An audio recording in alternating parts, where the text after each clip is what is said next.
Welcome to Kousi மாமி சமையல். இன்றைக்கி நம்ம என்ன பார்க்க போகிறோன்னா சன்னா மசாலா எப்படி பண்ணுறதுன்னு பார்க்கலாம். அதுக்கு தேவையான பொருள் ஃபஸ்ட்டு வந்து சன்னா நான் ஓவர் நைட் 8 hours ஊற வச்சு வேக வச்சு எடுத்து வச்சுருக்கேன். ஜிஞ்சர் கார்லிக் பேஸ்ட் நான் வீட்டிலே அரைச்சி எடுத்து வச்சுருக்கேன். மசாலாவுக்கு தேவையானது வந்து கொஞ்சமாக கரம் மசாலா, தனியா பவுடர், அப்புறம் காஷ்மீரி மிளகாய் பொடி, அப்புறம் டொமேட்டோ ஒரு 4 மீடியம் சைஸ் டொமேட்டோ பியூரி பண்ணி எடுத்து வச்சுருக்கேன். கேஷ்யூவை ஒரு 1/2 hour முன்னாடி ஊற வச்சு பேஸ்ட்டாக எடுத்து வச்சுருக்கேன். அப்புறம் தாளிக்கிறதுக்கு தேவையானது என்னென்னா பட்டை, லவங்கம், அன்னாச்சி பூ மூக்கு, கல்பாசி, கிராம்பு, ஏலக்காய், அன்னாசிப்பூ, பேலீஃப், ஒரே ஒரு பச்சை மிளகாய் ஸ்லிப் பண்ணி வச்சுருக்கேன். கொஞ்சமாக வந்து புதினா டேஸ்ட் ஃப்ளேவருக்கோசரம் 2 மீடியம் சைஸ் தக்காளி நறுக்கி வச்சுருக்கேன்.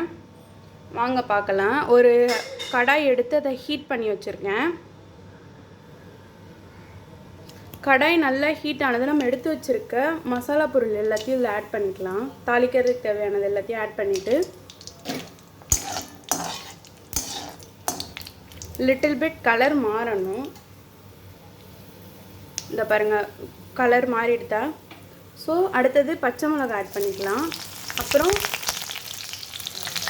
வெங்காயம் ஆட் பண்ணிக்கலாம்.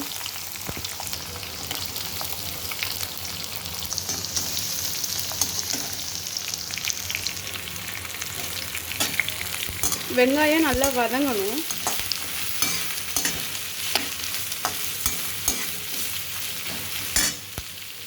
நல்லாவே கலர் மாறிடுத்து பாருங்க. நெக்ஸ்ட்டு நம்ம எடுத்து வச்சுருக்க ஜிஞ்சர் கார்லிக் பேஸ்ட் ஆட் பண்ணிக்கலாம்.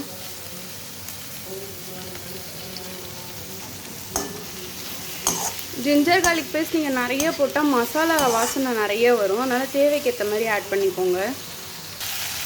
ஜிஞ்சர் கார்லிக் பேஸ்ட் போட்ட உடனே நம்ம எடுத்து வச்சுருக்கோம் இல்லையா புதினா, அதை ஆட் பண்ணிக்கலாம். புதினா எதுக்குன்னா ஃப்ளேவர் நல்லா தரும், அதனால புதினா ஆட் பண்ணுறோம்.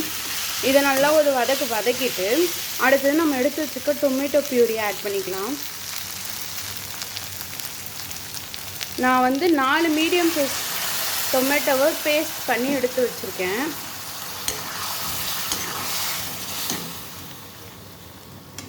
இது நல்லாவே கொதிக்கணும், பச்சை வாசனை போகிற வரைக்கும் கொதிக்கணும்.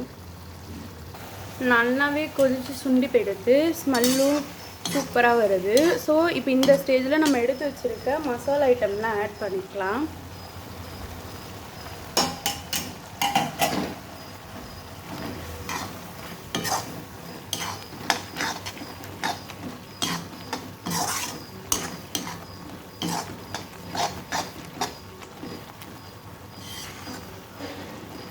ஸோ மசாலா ஐட்டம் ஆட் பண்ணோடனே நம்ம எடுத்து வச்சுருக்க கேஷ்யூ பேஸ்ட் அதை ஆட் பண்ண போகிறேன்.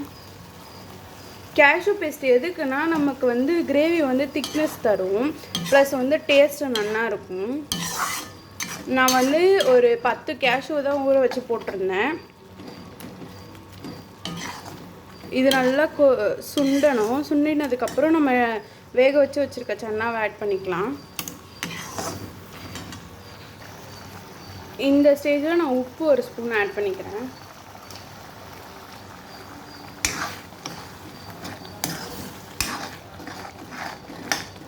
இது இன்னும் ஒரு கொதி வரணும்.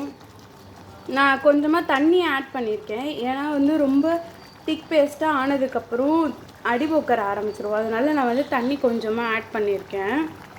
இது நல்லா இன்னும் ஒரு 2 கொதி வந்ததுக்கப்புறம் இந்த பாருங்கள், ஆல்ரெடி திக்காக தான் இருக்குது. இன்னும் ஒரு கொதி வந்ததுக்கப்புறம் நம்ம சன்னாவை ஆட் பண்ணிக்கலாம். வேக வச்சு வச்சுருக்கிறத நல்லாவே வந்து திக்காக எடுத்து நான் வந்து ஒரு ஸ்பூன் நெய் ஆட் பண்ணியிருக்கேன் இந்த ஸ்டேஜில், ஏன்னா நெய் வந்து கொஞ்சம் டேஸ்ட்டு கொடுக்கும் அதுவும். ஸோ நம்ம வந்து வேக வச்சு வச்சுருக்க சன்னாவை ஆட் பண்ணிக்கலாம்.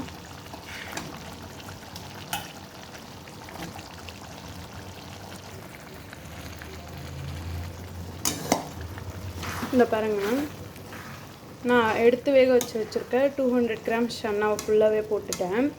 ஸோ இப்போ கொஞ்சமாக தண்ணி ஊற்றிக்கலாம்.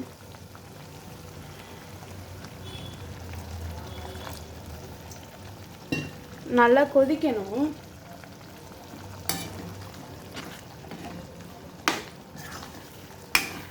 இதை பாருங்கள், இந்த சைடெல்லாம் இப்படி உட்காருது, அதுக்கோசரம் நம்ம தண்ணி ஊற்றி நல்லா கொதிக்க வைக்கிறோம். நல்லா கொதிக்க ஆரம்பிச்சிருக்கு. கொதித்து நல்லாவே சுண்ட ஆரம்பிச்சிருக்கு. நம்ம இப்போ வந்து கொத்தமல்லி ஆட் பண்ணிக்கலாம் கார்னிஷனுக்கு.